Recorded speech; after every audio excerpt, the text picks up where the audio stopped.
Halo semuanya. Kali ini filmnya agak seru ya, karena cewek ini punya gigi, tapi di bagian bawah, ya kalian tahulah ya bagian mana yang dimaksud. Film ini dimulai dari keluarga O'Keefe yang tinggal di belakang pembangkit listrik tenaga nuklir. Keluarga itu terdiri dari Bill, Kim, Brad dan Dawn. Ketika berendam, tangan Brad memegang Dawn dan dia menggigitnya. Lalu beberapa tahun berlalu dan mereka telah tumbuh dewasa. Dawn sedang memberikan pidato tentang pentingnya menjaga kesucian hingga pernikahan kepada anak-anak kecil. Di situ dia kontak mata dengan Toby. Setelah itu, dia bergabung dengan teman-temannya, kemudian di situ dia juga bertemu Toby lagi dan mereka saling menatap mata.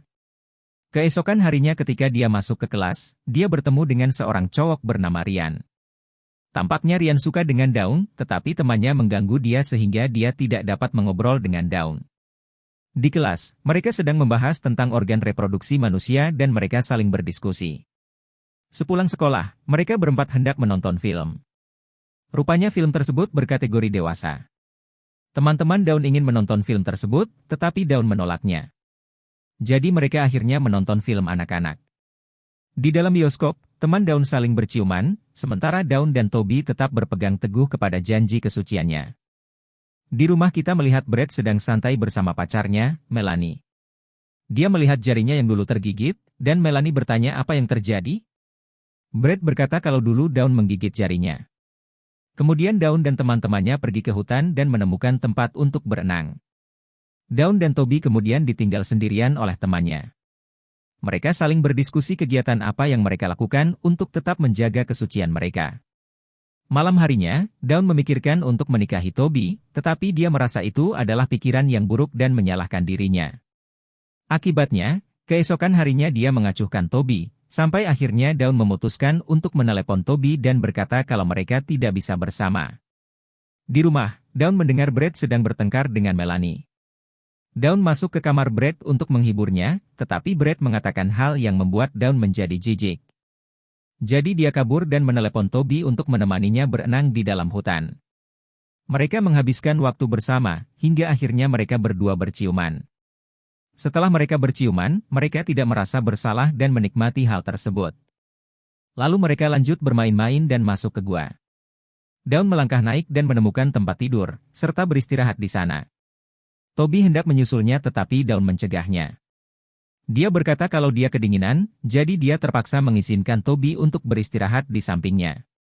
Tetapi Toby menjadi agresif, dan Dawn melawan balik serta menggigit Toby. Dawn menjadi shock dan dia langsung bersepeda ke rumahnya. Dia memikirkan apa yang terjadi dengan Toby, kemudian dia menjadi marah dan melepaskan poster pernikahan yang ada di dindingnya. Keesokan harinya, Dawn dan teman-temannya pergi ke konferensi kesucian. Temannya berkata kalau Toby juga akan pergi ke sana. Ketika tiba di sana, Dawn tidak semangat seperti biasanya.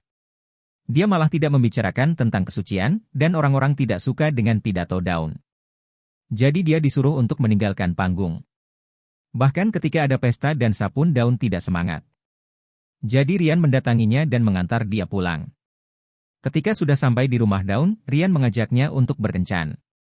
Dia menuliskan nomor teleponnya di kertas, tetapi Dawn tidak mengambilnya dan berjalan menuju ke rumahnya. Ketika dia menyetir pulang, dia berpikir dan menjadi emosi, jadi dia kembali ke rumah Dawn. Brad menyambutnya dengan tidak senang dan memukulinya. Dawn kemudian khawatir akan Toby dan kembali ke hutan. Dia berenang ke gua tersebut, dan melihat kalau Toby telah meninggal. Dia kemudian merasa bersalah, dan melempar cincin kesuciannya ke dalam jurang.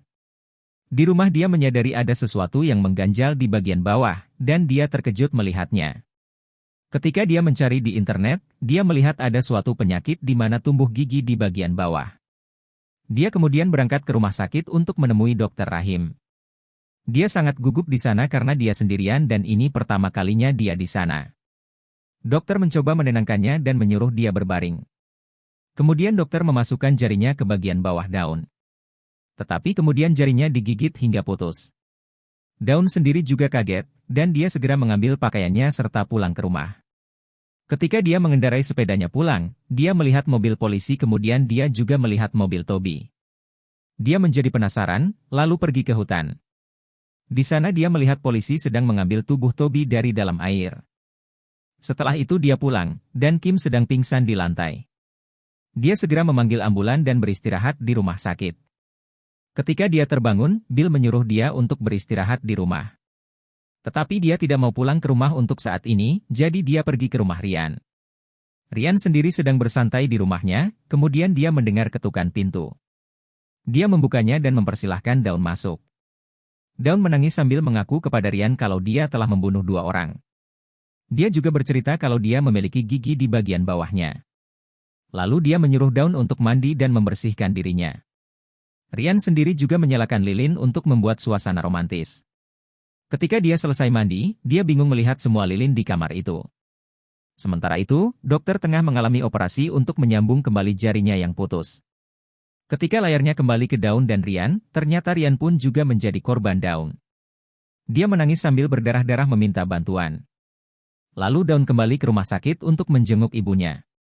Rupanya kondisi ibunya semakin buruk dan dia meninggal. Di rumah, Bill memarahi Brad mengapa dia tidak menolong Kim. Mereka berdua bertengkar, tetapi Brad menang dan melepaskan anjingnya untuk menyerang Bill. Untungnya Melanie menyelanya sehingga Bill masih selamat. Bill kemudian pergi ke rumah sakit bersama dengan Melanie. Di sana Melanie mengatakan kalau Brad tidak memperbolehkan dia menolong Kim karena Kim biasanya sering pingsan, jadi ini mungkin hanya serangan seperti biasanya. Dawn yang mendengar itu menjadi marah dan bersiap untuk membalas dendam. Dia berdandan untuk merayu Brad, serta mengulangi apa yang terjadi ketika dia kecil. Dawn kemudian kabur keluar kota dengan sepedanya. Di tengah jalan dia menumpang mobil, tetapi orang tersebut tampak nakal. Ya kita tahu dia tidak akan berakhir dengan selamat.